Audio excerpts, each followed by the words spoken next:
Major legislative changes have come to Ontario starting on December 1st, 2023. And included in these changes are, of course, the much anticipated open auction forum for real estate.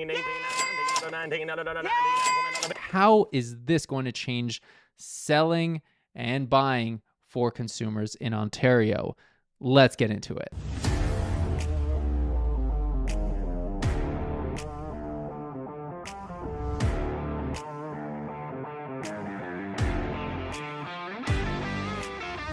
Hi, my name is Adam Nadler. Thanks again for coming back to the channel and joining us again. If you haven't yet, feel free to hit that subscribe button down below this video. And don't forget to hit that like button so this video can be pushed out to more people like yourself. And if you have any questions about this topic in particular, because I know that this stuff is going to be on people's minds over the next year, feel free to reach out to me anytime using the first link in the description below. That will connect you to a calendar where you can book a time to chat with me at a time that is most convenient for you. Or feel free to just email me to adam@visionrealestate.ca any question you have, and I will send you a custom video response within 24 hours. All right, so legislation has changed, but the industry hasn't quite caught up yet. And what I started to do is look at how things had happened in other places where this legislation has already come. I think the biggest change that is going to affect the marketplace is the open auctions that we are now going to have. And no, they're not going to be a guy speaking really fast in front of a house.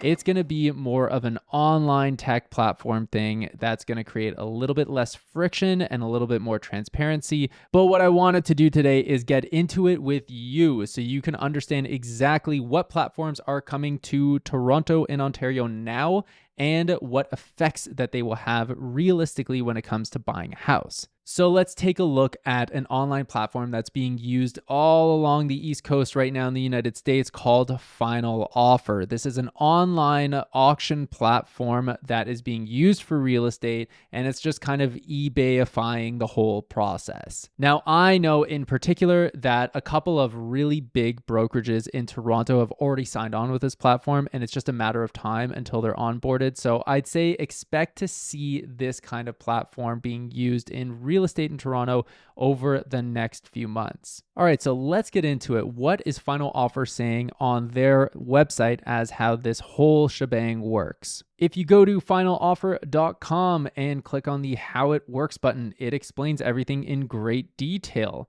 Now, one thing I do want to point out, I did look through this and there are a couple of things you need to know. First of all, Coles notes you must be working with an agent on both the selling side and the buying side if you're going to be using this platform.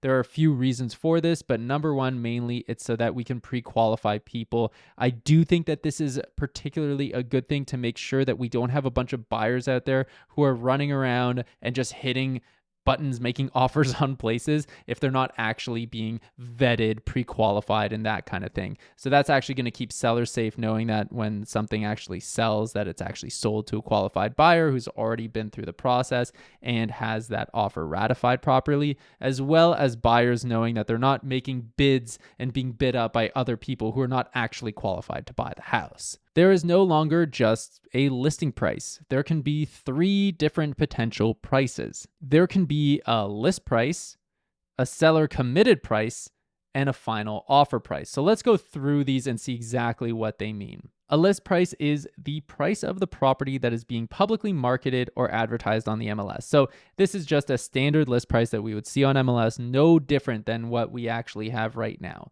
A proposed offer can be made for any price and any terms. This is exactly what we have right now. So you can just propose a price. It can be way, way under the list price, no biggie, and then you can just negotiate back and forth organically like we normally would now. Saving the property to get real-time purchasing updates. This is all similar to what we have right now, and being notified when an offer is made. Again, same thing that we have right now, so no real difference. The price and terms of offers will not be disclosed publicly unless the seller reveals them. Okay, so nothing that we don't already have. Moving forward, this is where things get interesting. Seller committed price. Okay, so this is the minimum total offer value, which is not the same thing as price. We'll get into that.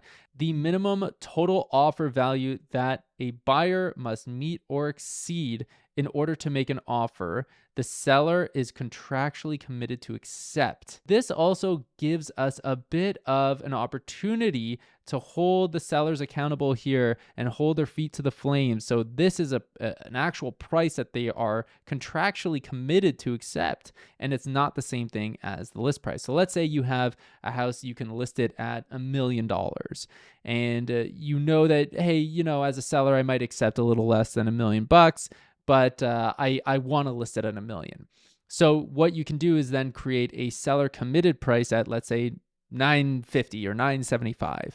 And at that point in time, things would be triggered differently if someone came up to that price point. If someone didn't come up to that price point, it would just be a typical negotiation back and forth. You could open up an auction, you could decide not to, and you could just counter back and forth normally. But when someone does meet that minimum committed price, what it does is it triggers a few things. So when an offer is made that meets or exceeds the seller committed price and terms, the offer price and terms will be publicly revealed and a timer will start counting down. The other buyers will have until the end of the offer window to make higher offers. Now here, they stipulate that a minimum of a 0.5% higher in total offer value than the previous offer is what's considered to be a higher offer. Now, again, this is not price necessarily. This is total offer value, which can include factors that are not price, which play into the total offer value. Things like closing, deposit, and conditions. The offer with the highest total offer value at the end of the offer window becomes the winning offer, unless a buyer first makes the final offer. So very interesting, when you have a seller committed price that might be lower than the listing price slightly, you open up an auction with a window of opportunity, everyone can start bidding, and then whoever's highest will win at the end of the clock countdown, similar to eBay. But then there's also a final offer price. This is the amount of money that the seller is contractually committed to accept for a buyer to place the property under contract immediately, provided they also accept all of the seller's final offer terms. This does not have to be the same price as the list price. Okay, so this is a price that might be possibly higher than the list price.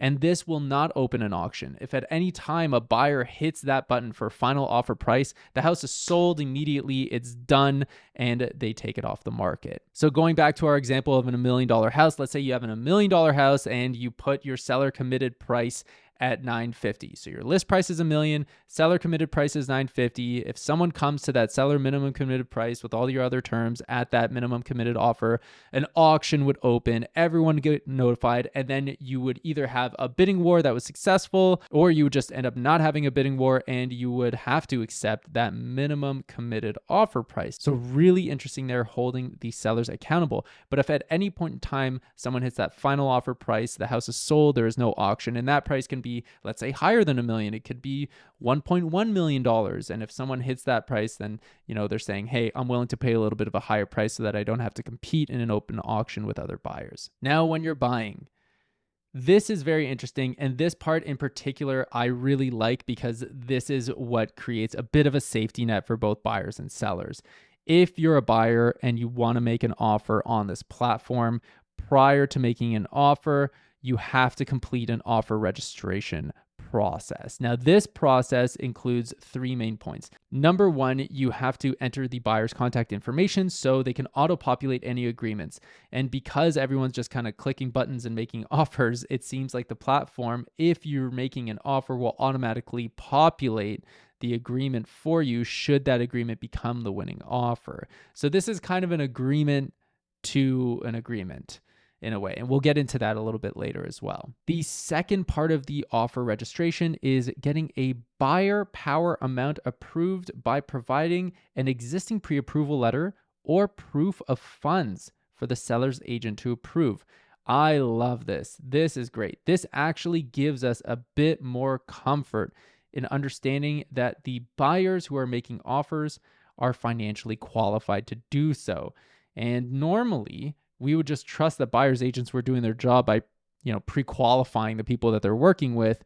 But this actually creates a bit more transparency into that, a bit more proof. So I think that's really great. And the third thing is executing the offer registration agreement. Again, this is kind of the agreement for the agreement, a simple agreement which gives the agent the authority to make offers on the buyer's behalf and commits the buyer to purchasing the property if they make a winning offer.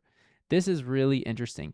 So that actually ratification of contracts prior to actually making offers is very similar to what we do for leases. Actually, it's really normal to use what's called an agreement to lease, and in commercial agreements they do this as well.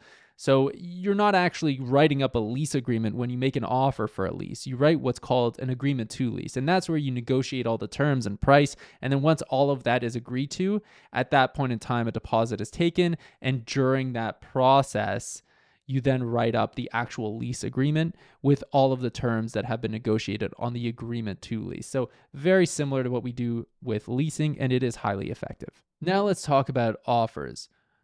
All offers contain price and terms, and here's where it gets interesting. Price is not the same as total offer value. So each offer has a calculated total offer value. This is what's used to compare buyers' offers on a level playing field based on both price and terms. The seller may choose to assign a positive or negative term value to terms based on what they care about most. If buyers accept terms with value, their total offer value will be adjusted accordingly. Okay, so this is really interesting. It's not always just about price for a seller. They might have closing dates they might need to meet because they've already bought something else and need to close on it. They might need to move by a certain date. They also might prefer a larger deposit or a smaller deposit given the scenario. There are lots of conditions that buyers can be putting into offers and sellers can weight them.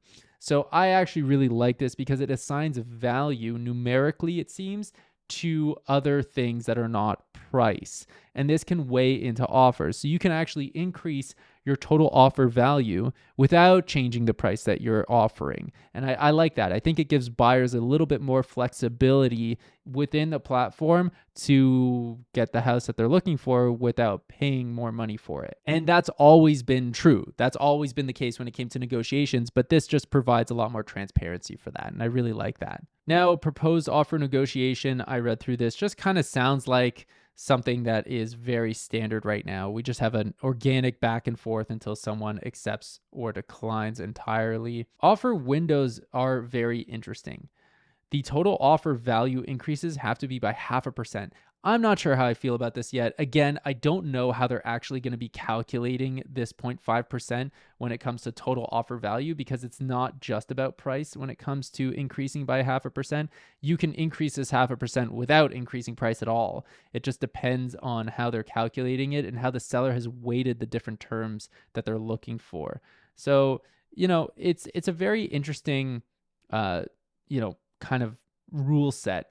But proposing different price or terms is not allowed after the seller has committed to accept an offer. Okay, that's pretty normal. And then, of course, by saving a home or signing up for alerts, you'll be notified in real time when offers are made, and that's kind of normal as what we have right now. A few rules to keep in mind. No last-minute offers. So no one can be jumping the gun here at the last second. I like that. If an offer is made within 20 minutes of the end time, the clock will reset to 20 minutes remaining. So it gives everybody a bit of a breather to be able to relax for 20 minutes and really decide if this is what they want to do or not in increasing their offer. And this kind of stops that whole kind of storage wars type of bidding and auctioning where someone comes in with a big yep at the last second. So I do like that.